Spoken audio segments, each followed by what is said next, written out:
오늘 우리가 함께 공독한 그 말씀을 가지고 우리가 어떻게 하면 예수로 죽이고 그리고 목말라 할 수 있을까?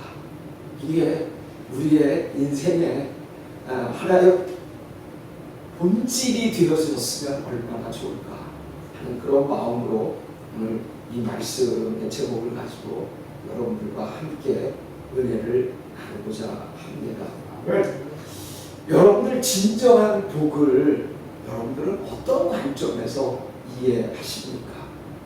우리가 복을 우리들이 구분을 한다면 먼저는 어떤 복이 있느냐면 세상의 관점에서 보여지는 복이 있어요. 이 복은 그저 사람들이 보기에 아주 좋아 보입니다. 여러분들 구약성경 잠언서 14장 12절을 보니까 어떤 길은 사람 보기에 바르게 보이나 필경은 사망의 길입니다. 이렇게 말씀하고 있어요. 그러니까 우리 눈이나 우리의 육체가 느끼는 그와 같은 감각과 실제적인 것은 엄청난 차이가 있다. 근데 문제는 우리가 이와 같이 세상의 관점에 너무 몰입하여서 살아가고 있다라고 하는 게 문제가 되어지는 거예요. 오늘 우리는 이 복의 근원을 보다 철저하게 주님 안에서 우리들이 제대로 인식하는 그 자세가 너무나 중요하다라고 하는 거예요. 그것은 하나님 보시기에 좋아 보여야 한다는 거죠. 네. 여러분들이 온 우주가 창조되어진 그 원리가 뭔지 아십니까? 그것은 하나님 보시기에 좋았더라. 네. 하나님 보시기에 좋았던 거지 사람 보기에 다른 것 관심 없었어요. 오직 하나님 보시기에 좋으면 되는 거예요. 네. 저와 여러분들이 하나님 앞에서 창조함 받은 이유도 우리는 하나님을 예배하고 영화롭게 하는 거예요. 그럴 때 하나님은 우리를 창조하신 그 목적성을 하나님은 알고 기뻐하신다라고 하는 것 아닙니까? 네. 자, 우리는 여태까지 세상의 관점에 부등호가 갔다면 이제 단호하게 결단을 내리면서 아닙니다. 이제 나는 하나님의 관점에 부등호가 실리게 하옵소서 이런 자세가 있어야 하지 않겠습니까? 네. 그런데 오늘 그 마태복음 5장 1절부터 8절에 나오는 이 부분은 말씀은 진정한 복을 누릴 수 있는 어떻게 보면 진정한 복으로 안내하는 하나의 매뉴얼이다. 이렇게 이해할 수도 있겠다라고 하는 거예요. 그것을 가리켜서 우리는 산상수훈이다 이렇게 말하지 않습니까? 예수님께서 산에 오르셔서 많은 교훈들을 복음들을 가르치셨어요. 그 가운데 여러 가지 복에 대해서 언급하셨는데 그 복의 핵심을 추려보니까 8가지인 거예요. 그래서 우리는 그것을 팔복이라고 하지 않느냐라는 것이죠. 근데 이 복을 우리들이 한번 가만히 생각해 보면 이 복은 어떻게 보면 영적인 복이기도 하고 정신적인 복을 우리들에게 의미하기도 하고 또 어떻게 보면 육적이며 물질적인 복을 우리들에게 언급하기도 한다는 거예요. 그래서 나는 어떻게 하나님의 말씀이 이렇게 서로 관통하고 연결이 되는가라고 하는 부분을 생각하지 않을 수가 없어요. 왜? 요한삼서 1장 2절에 보면 사랑하는 자여 내 영혼이 잘된 같이 내가 범사에 잘되고 강건하기를 내가 간구하노라. 이와 같은 영적이고 정신적이고 물질적이고 혼적인 이 모든 관계가 바로 우리가 알고 있는 팔복 가운데 그대로 녹아져 있다라고 하는 거예요. 자, 그러기에 오늘 우리들이 이 짤막한 말씀을 통하여서 우리들이 하나님의 복을 온전히 누리면서 살아가는 저와 여러분들이 되시기를 주님의 이름으로 부탁합니다. 그러면 여기서 우리들이 한번 생각해 봐야 할 부분은 하나님은 이 팔복을 누릴 대상자 누굴까요? 저와 여러분들 아니겠어요? 이 팔복을 누릴 수 있는 사람은 하나님의 관점을 가지고 있을 뿐만 아니라 또 그렇게 주님이 우리들에게 팔복을 누리기 위해서 너희들이 어떻게 해야 되는 그 가르침 교훈을 우리들이 받아들인다면 우리가 바로 그 팔복의 수혜자가 된 것 아니겠습니까? 근데 바로 그 하나님은 우리를 어떻게 다루시느냐, 이게 참 중요해요. 자, 그래서 저는 우리가 그 마태복음 5장 2절에서부터 3절에서부터 8절에 있는 이 1절에서부터 8절에 있는 그 말씀을 우리가 쭉 살펴보면 이거는 우리들이 선호하는 부분들이 결코 아니라는 거예요. 심령이 가난해. 그리고 누가복음에서는 아예 뭐라고 표현하고 있습니까? 가난한 자는 복이 있나니, 아예 이렇게 얘기를 해요. 어쨌든 뭐 물질적으로 가난하든 심령이 가난하든 우리가 가난해야 된다. 그래야 우리들이 뭔가 하나님을 갈망하고 주 예수 그리스도와 성령을 갈망하는 그러한 배경과 바탕을 얻을 수 있다는 거예요. 애통해. 이거 세상 말로 말하면 늘 찌질이 울고 뭐 슬퍼하고 뭐 이런 모습들 아니에요. 세상 사람들이 좋아할 이유가 전혀 없어요. 그러나 주님이 우리들에게 요구하시는 게 뭡니까?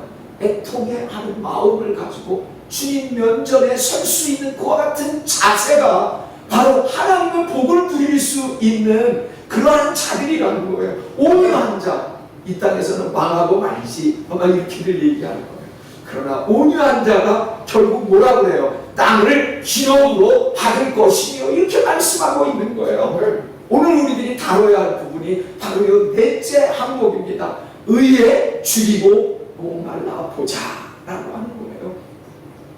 자, 긍휼히 여기는 것 뿐만 아니라 우리들이 마음이 청결한 것 뿐만 아니라 화평케 사람들 사이에서 화평을 유도하는 것, 그리고 의를 위해서 내가 목숨까지도 아낌없이 핍박받고 박해받는 것을 두려워하지 않는 것, 이와 같은 자세는 세상 사람들하고는 상관이 없는 거예요.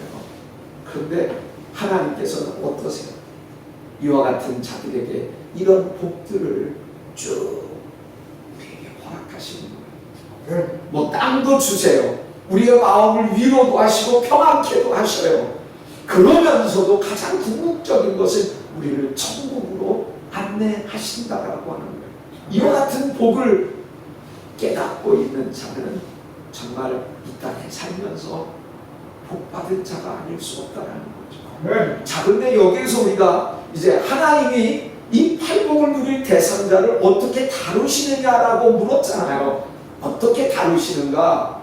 낮추신다라는 거예요. 낮추시는 거예요. 여러분들 삶에 뭐가 안 풀린다라고 생각할 수 있잖아요. 뭔가 이게 세상 사람들은 별 문제가 아니라 쉽게 일을 이어갈 수 있는데 왜 나는 왜 이 쉬운 일조차도 왜 이렇게 쉽게 순탄하게 가는 게 하나도 없을까? 여러분들 그때가 될 때 여러분들 생각하세요. 하나님이 나를 복 주시기 위해서 나를 지금 낮추고 계시는구나. 정확합니다. 정확해요. 바로 우리들이 지금 팔복을 통해서 우리들이 보지 않았습니까?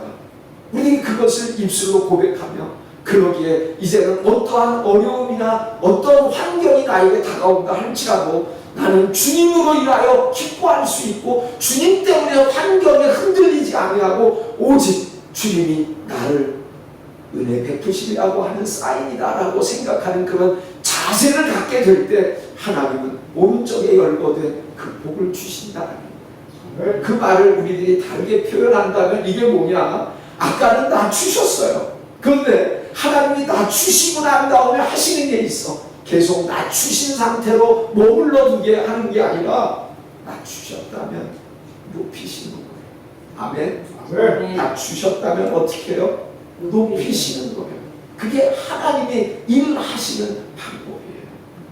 우리 여기에서 창세기부터 요한계시록에 있는 모든 말씀을 보면 우리들이 지금 마태복음 5장에 나와 있는 이 말씀뿐만 아니라 성경에 나와 있는 모든 진리의 개념이 뭘 담고 있느냐?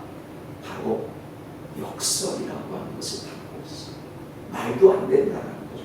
앞뒤가 안 맞는다라고 하는 거죠. 그게 역설 아닙니까? 그런데 하나님은 역설 속에서 하나님의 역사를 일으키시는 분이시라는 사실을 오늘 우리들이 이 팔복에 특별히 네 번째, 의에 줄이고 목마른 자는 복이 있나니 저희가 배부를 것이며 라고 하는 이 말씀이 오늘 우리의 심령에 와 닿아서 우리가 하나님 앞에 온전한 예배자로 설 수 있게 되기를 주님의 이름으로 부탁합니다. 네.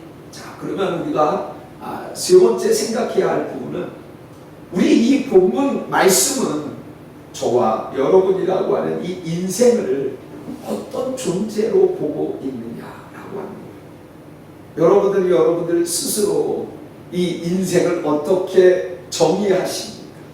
그 인생을 경험해 보시면서 뭐라고 말씀하시겠습니까?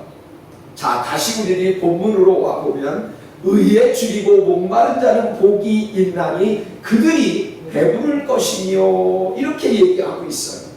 저는 여기에서 여러분들에게 그 프랑스의 이 파스칼이라고 하는 이 인물을 여러분들에게 잠시 소개하고자 합니다.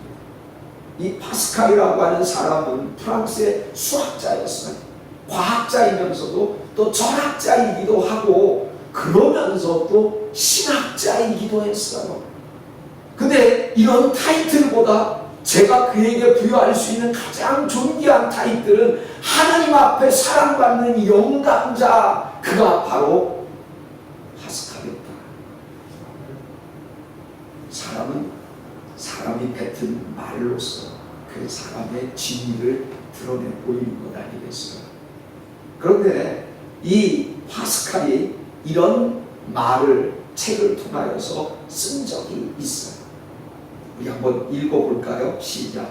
모든 사람의 마음에는 하나님이 만드신 진공이 있는데 그것은 어떤 피조물로도 채울 수 없고 오직 창조주 하나님만이 예수 그리스도를 통해 채우실 수 있습니다.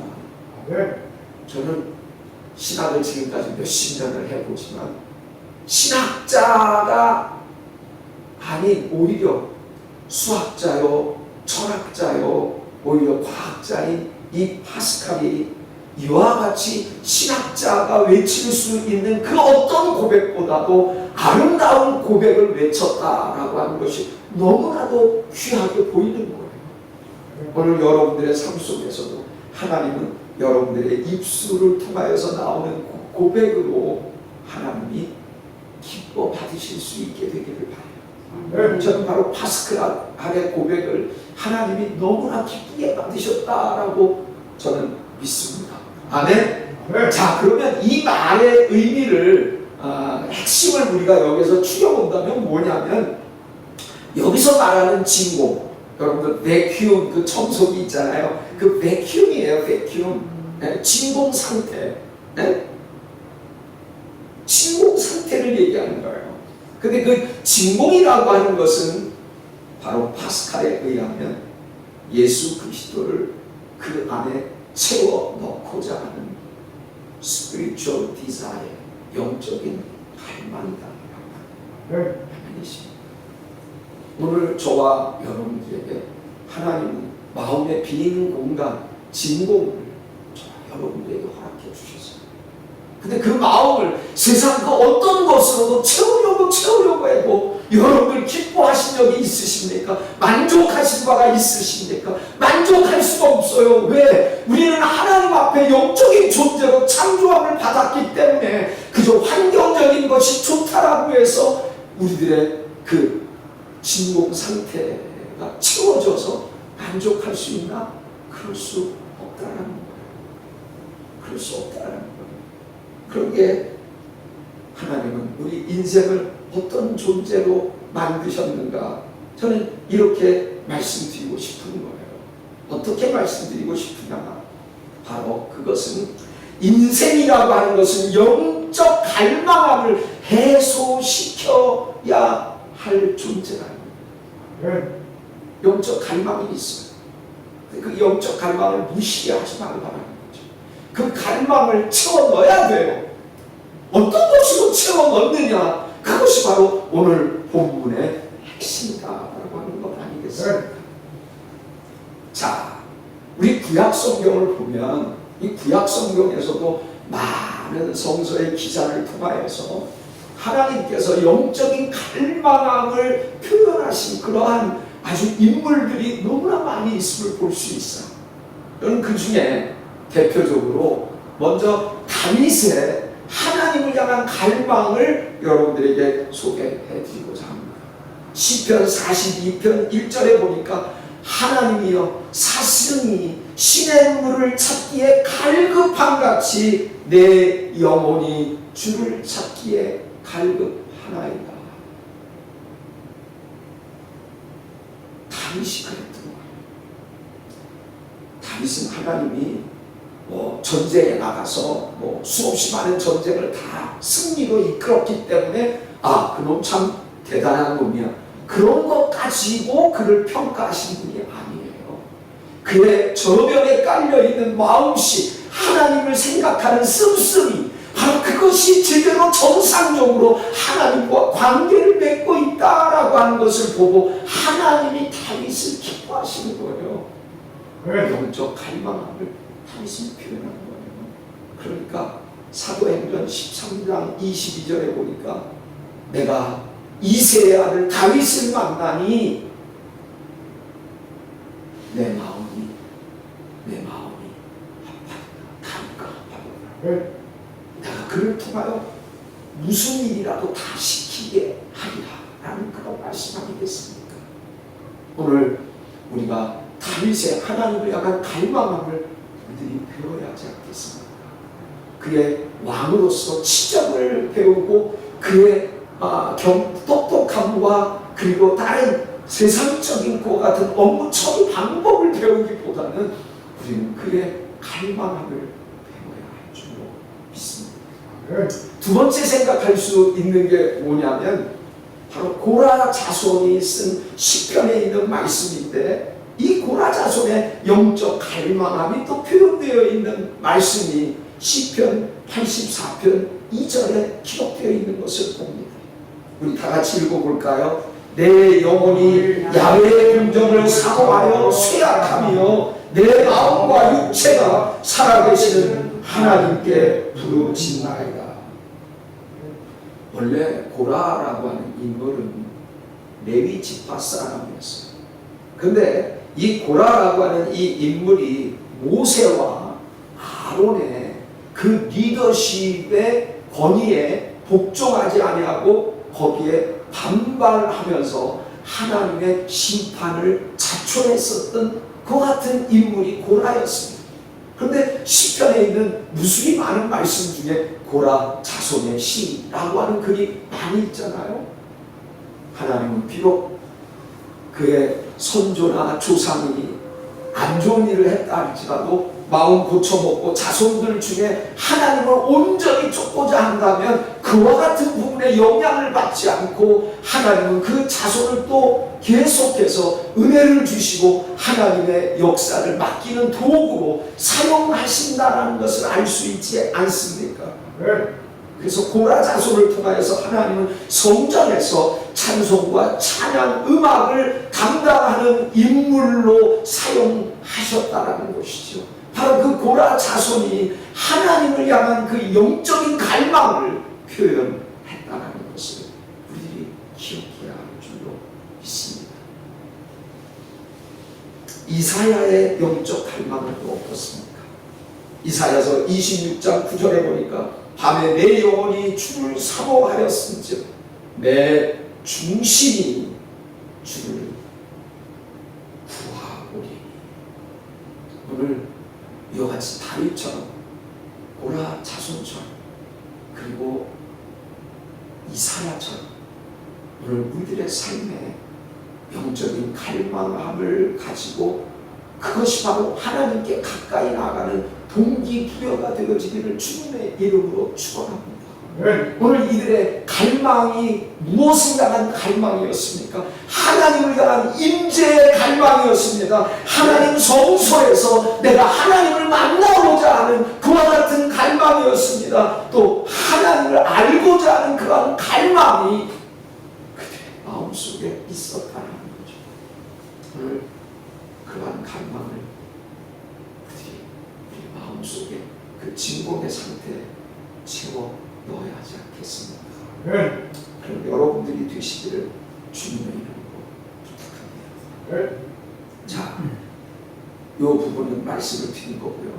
자, 그러면 우리가 여기에서 이제 또 생각해 볼 하나의 퀘스천 마크가 있어요. 자, 그러면 본문에서 표현되어진 영적 갈망이라고 하는 것은 이것은 과연 무엇을 뜻하는가를 다시 한번 우리들이 되뇌어 보자라고 하는 거예요. 이것을 오늘 본문은 뭐라고 얘기했어요? 의에 줄이고 목마른 이 상태를 우리에게 가르쳐주고 있는 거예요. 근데 여기에서 이따가도 설명이 되겠지만 이 의라고 하는 righteousness, 이 의라고 하는 것이 과연 무엇을 뜻하는 것인가를 알면 이 말씀의 의미를 우리는 보다 더 쉽게 또 간단하게 하나님이 우리들에게 주시고자 하는 핵심을 우리는 여기서 간파할 수 있게 되어져요. 그 의가 예수입니다. 아멘이십니다. 그러니까 여기서 의에 줄이고 목마른다라고 하는 것은 바로 예수 그리스도에 대해서 목말라 하고 그리고 또 줄인다라고 하는 그 뜻을 가지고 있는 거예요. 다시 말하면 이 말과 같은 의미로 예수 그리스도를 갈망한다라고 하는 것과 같은 의미가 되어진다라고 하는 거예요. 오늘 산상수훈에서 주님께서 이 8가지 팔복을 우리들에게 말씀하시지 않았습니까? 근데 예수 그리스도는 그것을 말씀만 하신 분이 아니에요. 너희들 이렇게 팔복을 받아라 라고 말씀하신 분이 아니라는 거예요. 예수님은 그 팔복대로 몸소 이 땅에서 실천을 하셨던 분이에요. 아멘이십니까? 네. 그래서 심령이 가난하셨어요. 예수님처럼 가난하신 분이 없으셨어요. 누릴 자리가 없으신 분이었어요. 오죽하면 하나님이신 분이 만왕의 왕이신 분이 이 땅에 태어날 때 어떻게 하면 그렇게 마음간에서 태어날 수가 있을까요? 그런데 예수님은 그러신 분이었어요. 물질적으로도 가난하셨을 뿐만 아니라 심령으로도 가난하신 분이 예수님이셨어요. 늘 애통해 하시면서 사탄에게 우리의 영혼이 빨려 들어가는 것을 보시면서 애통해 하시면서 얼마나 예수님께서 울면서 기도하시는 것을 우리들이 봐야 해요. 예수님은 온유하셨습니다.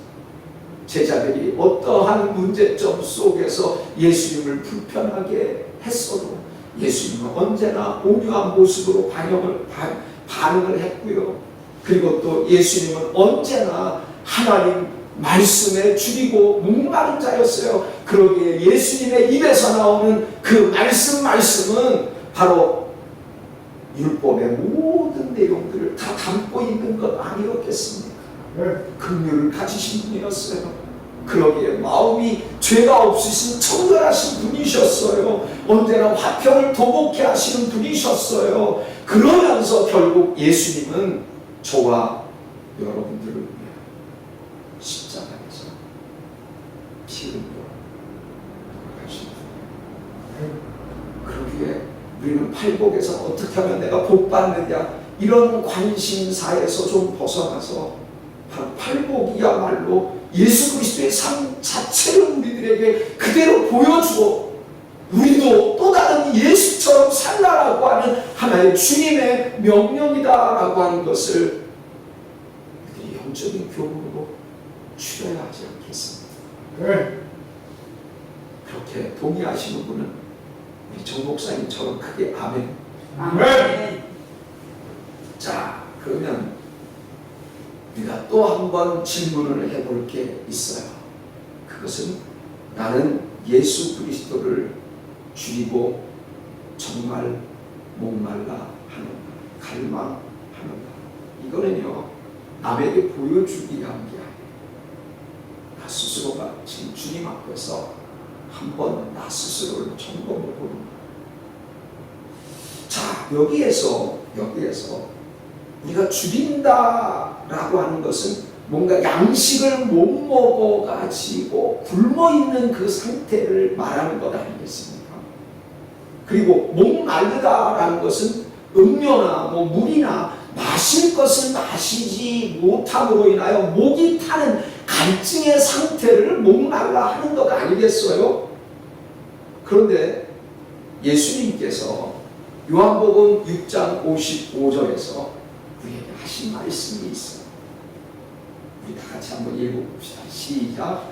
내 살은 참된 양식이요 내 피는 참된 음료로다. 이렇게 말씀하시고 있는 거예요. 그러니까 우리가 이 말씀을 통하여서 예수님이 성찬 예식을 제정하시는 것을 우리들이 알 수 있어요. 근데 그 성찬 예식의 핵심이 바로 뭐냐면 바로 우리는 예수로 목말라 하고 예수로 굶주려 있는가를 우리들에게 묻고 있는 거예요. 아멘이십니까? 네. 예수님은 우리의 주림과 목마름의 대상이 되어질 수 있다. 그것을 우리에게 말씀하고 있는 거예요. 자, 제가 요새 은혜를 많이 받고 있는, 그리고 언제나 기도할 때마다 이 말씀을 다시 한번 또 떠올리는 말씀이 있는데, 바로 히브리서 기자가 보았던, 그리고 히브리서 기자가 실천했었던 삶을 우리에게 묘사하는 히브리서 바로 12장 2절의 말씀이에요. 믿음의 주여 또 온전케 하시는 이인 예수를 바라보자. 그는 그 앞에 있는 기쁨을 위하여 십자가를 참으사 부끄러움을 개의치 아니하시더니 하나님 보좌 우편에 앉아 계시니라. 이 말씀처럼 예수님이 어떤 삶을 사셨는가를 이렇게 적나라하게 보여주는 그런 말씀이 많이 있지만 저에게 더 와닿는 말씀이 바로 이 말씀이라고 하는 거예요. 여기에서 보니까 기쁨이라고 하는 부분이 있어요. 기쁨. 무슨 기쁨입니까? 저와 여러분들이 구원을 받아 하나님의 자녀가 되는 그 기쁨을 예수님은 너무나 비중을 두고 계신다. 그것이 비중이 너무나 크다 보니까 예수님이 부끄러움을 당하시잖아요. 네? 예수님이 침뱉음을 당하시잖아요. 뺨 따위로 세상 사람에 의하여서 얻어맞잖아요. 로마 군병이 머리로 예수님을 억누르고 짓밟잖아요. 분합발로 예수님을 짓누르잖아요. 그리고 망치로 예수님의 그 손을, 그리고 두 발을 못 박잖아요. 생각해 보셨습니다. 얼마나 수치가 있으셨습니까? 옷 다 거의 벌게 벗겨지는 그런 상태를 당하시지 않았습니까? 그런 가운데 사람들에게 그 말할 수 없는 조롱과 그리고 말할 수 없는 그 같은 비난의 말을 몸소 다 하셨어요. 반응하시지 않았어요. 왜 그랬을까요? 저와 여러분들이 사단의 자녀에서 우리가 하나님의 자녀로 구원받는 그 기쁨을 생각한다면 그것은 아무것도 아니라는 거예요. 그것이 바로 주님이 우리들에게 말씀하시는 부끄러움을 개의치 아니하시더니 라고 하는 말씀 아니겠어요? 그런데 우리는 어떻습니까? 조금이나 내 마음에 맞지 않고 그리고 남에게 이런저런 얘기를 들어서 기분 나쁘면 바로 거기서 쏘아 붙이는 게 우리들의 실상이 아닙니다. 며칠 전에 있었던 일이에요. 저는 아침에 출근을 합니다. 집사람 출근지는 다름 아닌 저희 집 주변에 있는 도서관이에요. 한여름 동안에 에어컨을 아주 도서관이 얼마나 빵빵하게 잘 틀어주는지 아주 시원하게 도서관에서 피사를 할 수 있었어요. 그런데 요즘 이제 또 가을이 되어지면서 언제나 그 때가 되면 제 엘러지가 또 이렇게 살아나요, 조금씩. 그래서 도서관에 있으면서 이 엘러지가 있으면은 막 재채기가 나는 것도 참으려고 막 이러고 그러다가 어쩔 수 없어서 재채기를 하네요. 그러면 재채기를 하면 또 코를 풀어야 되잖아요. 재채기 하지, 코 풀지, 이런 일이 요즘 또 생겨납니다. 근데 별 일이 없었어. 근데 바로 엊그저께 내가 아주 그날따라 좀 심해서 내가 막 애를 썼는데 옆에 있는 나랑 나이 또래가 비슷한 60대야. 너 밖에 나가서 푸시오, 이러는 거예요, 도서관에서. 큰 소리로. 얼마나 내 마음에 상처를 받았죠. 그래서 거기서 보던 말씀 그런 거 다 챙겨가지고 다시 집으로 가면서 기분이 아주 범상푸셨어요. 제 마음을 잘 잡지를 못했어요. 그러면서 생각났던 말씀이 히브리서 12장 2절의 말씀이죠. 그 기쁨을 위하여 부끄러움을 참으사, 부끄러움을 개의치, 십자가를 참으사 부끄러움을 개의치 아니하시더니 하나님 우편에 앉으셨느니라. 이 말씀이 내 마음에서 얼마나 힘있게 와닿는지. 나는 이런 말 듣고서 예민해져가지고 저런 사람이 있어. 도서관에서 오면은 다 그러면서도 또 신문도 보고 뉴스도 보고 뭐 이런 거 저런. 근데 그 사람이 뭐 하나 이렇게 봤더니 뭐 연예인 그 뉴스 소식 보고 있더라고. 그러면서 뭐 재채기 한 번 한 거 가지고 그래서 막 아주 이해는 안 되고 저런 못된 사람이다 그러는데 내 마음속에서 야, 너는 내가 어땠는지 모르니? 이 말씀이 마음에 와닿는 것. 그 자리에서 이렇게 했어요. 나는 하나라도 손해 안 보려고, 나는 하나라도 남들한테 싫은 소리 안 들으려고 나는 하는데 예수님은 어떠셨느냐라고 하는 거예요. 오늘 나의 하나의 개인적인 상황을 여러분에게 말씀드렸어요. 여러분들은 안 그러실 텐데 저만 유독 아마 그런 모습이 있는 건 아닌가 그런 생각을 했어요.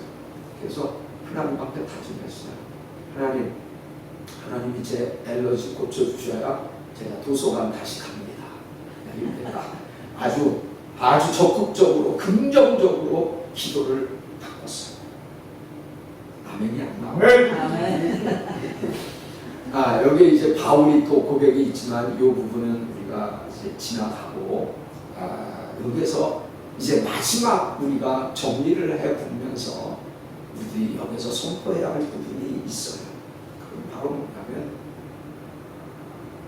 그들이 배부를 것이며 이렇게 말씀하고 있잖아요. 보세요. 그들이 배부를 것이며 어떤 자들이 배부를 것이다라고요? 의에 줄이고 목마른 자, 바로 예수 그리스도를 갈망하는 자, 이렇게 말씀드렸잖아요. 그와 같은 사람이 배부를 것입니다 라고 얘기하는 거예요. 저의 소망은 다른 거 없어요. 요즘 뭐 다른 거 없어요. 예수 충만이에요. 예수가 내 마음에 충만히 모셔져 계신 것, 그것이면 다예요. 그것이면 모든 거예요. 그것이면 완전해요. 그것보다 더 큰 복이 없어요. 요 말씀을 패러프레이즈, 의역을 하면 요 말씀을 우리가 어떻게 할 수 있느냐, 이렇게 의역이 돼요. 예수로 갈망하는 자는 복이 있나니 그들이 충만할 것입니다. 오늘 예수님이 말씀하신 팔복에 그 여러 가지 선물하시겠다라고 하는 그러한 것들로도 충만하게 하실 뿐만 아니라 그것의 핵심 되어지시는, 의가 되어지시는 예수 그리스도로 우리가 충만하게 되어진다라고 하는 것, 이게 얼마나 큰 복인지 모르겠어요. 우리 저와 여러분들 모두가 충만해야 되지 않겠습니까? 네. 무엇으로 충만하냐고요? 예수에 충만해야 됩니다. 그런데 우리가 예수님이 이제 부활하시고 승천하시고 이제 하늘로 올라가시면서 제자들에게 남기신 말씀이 있어요. 숨을 내쉬면서 너희는 성령을 받으라 라고 하시는 것입니다. 다시 말하면 우리들이 이제 예수님은 이 땅에 안 계신 거야. 그래서 예수님도 내가 하늘나라로 올라가야 너희들에게 유익이 되어진다라고 한 그 말씀의 핵심 요인은 바로 뭐냐면 내가 성령 보혜사를 통하여서 내가 감당해왔던 모든 일과 사역을 바로 성령님께 이양하겠다라고 하는 거예요. 그러니까 네. 예수 충만한 것 뭐예요? 성령 충만. 성령 충만일 거예요. 네. 왜 우리가 성령 충만해야 되느냐? 성령 충만해야 예수 충만이 가능하게 되기 때문에 그래요. 네. 우리는 이 세상에서 취하고 또 그 안에 담아 욕심으로 담아 채우려고 하는 부분들이 얼마나 많이 있습니까? 그래서 때때로는 이 세상에 취해서 살아가는 경우 얼마나 많이 있습니까? 근데 바울은 에베소서 5장 18절에서 이렇게 술 취하지 말라. 이는 방탕하는 것이 오직 성령의 충만함을 네. 오늘 예수 충만은 성령 충만입니다. 네. 그래서 성령 충만과 예수 충만을 우리들이 분리해서 생각하는 이유가 아무 이유가 없다는 거. 우리가 예수 충만을 원하면 성령 충만해야 되고 성령 충만하면 예수 충만이 우리에게 다가오는 거예요. 이 놀라운 비결, 이 놀라운 은혜를 우리들이 간직하면서 살아가지 않겠습니까? 네.